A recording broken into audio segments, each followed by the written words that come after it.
Sir, एक व्यक्ति अगर एक विज़न के साथ में काम करने लग जाता है और उसने एक कंपनी चुनी, उसको जितनी भी जानकारी थी, जो पैरामीटर्स उसके पास में थे, वो कंपनी में काम करने लग जाता है।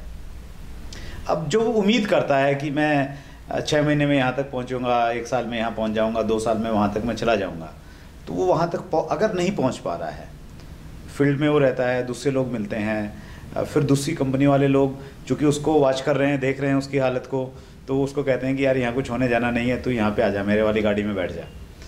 तो ऐसी स्थिति में ऐसे बहुत सारे लोग हैं हमारी इंडस्ट्री में, तो उनके लिए आप क्या सलाह देते हैं, क्या करना चाहिए? सर, मैं आपके सामने हूँ। मेरे डायरेक्ट सेलिंग में पहली कंपनी जिसमें मैंने ज्वाइन किया, आज तक भी मैं उसी कंपनी में हूँ और 18 साल लगातार मुझे इस बिज़नेस के अंदर हो गए। ग्रेट। किसी भी बिज़नेस में सफलता का क्राइटेरिया बदलना नहीं होता। अगर आप रास्ते बदलोगे, किनारे बदलोगे, तो आपको बता दूं कि हर बिजनेस में फेलियर भी होते हैं और हर बिजनेस में नंबर 1 वाले भी होते हैं। आप शेयर मार्केट में जाएंगे तो नंबर 1 भी वहाँ पर है और कई लोग फेलियर भी है।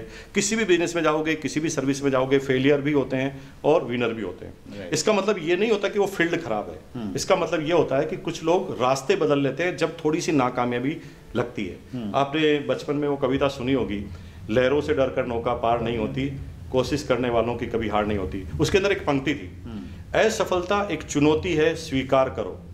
असफलता एक चुनौती है, स्वीकार करो। क्या कमी रह गई देखो और सुधार करो। जब तक ना हो सफल तुम, नींद चैन की त्यागो तुम, संघर्षों का मैदान छोड़ मत भागो तुम, क्योंकि कुछ के बगैर जय जयकार नहीं होती, कोशिश करने वालों की कभी हार नहीं होती। असफलता एक चुनौती है, स्वीकार करो। आपको आश्चर्य होगा कि आज किसी भी फील्ड में कोई भी व्यक्ति अगर नंबर 1 है तो आप देख लीजिए, क्या वो असफल नहीं हुआ? अपने फील्ड में कई बार असफल हुआ, लेकिन उसने वो हर चुनौती को स्वीकार किया और अपने अंदर बदलाव किए। आज राइट ब्रदर्स ने प्लेन बना दिया, तो हमें क्या लगता है कि एक बार में प्लेन बन गया था? नहीं, सैकड़ों बार वो अनसक्सेस हुए, लेकिन हर चीज से वो सीखते थे। और डायरेक्ट सेलिंग में भी यही है कि आप लोगों की कमियां ढूंढने की बजाय, लोगों में क्या कमी है, सिस्टम में क्या कमी है, उसको ढूंढने की बजाय अगर हमारी अपनी कमियां ढूंढने तो निश्चित रूप से धीरे धीरे हमें बल मिलेगा।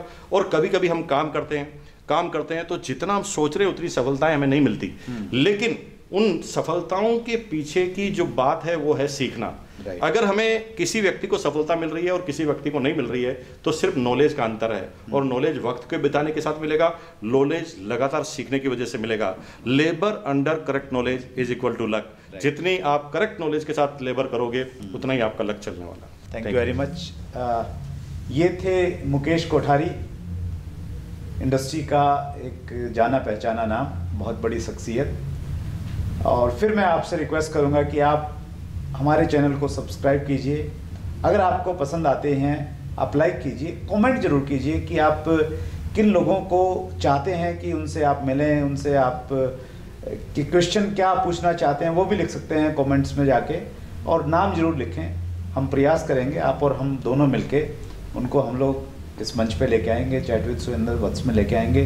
जिस प्रकार से आपका सहयोग मिल रहा है, हमें लग रहा है कि हम लोग मिलके इस इंडस्ट्री को और बेहतर बनाएंगे जिसकी ये हकदार है। बहुत बहुत धन्यवाद।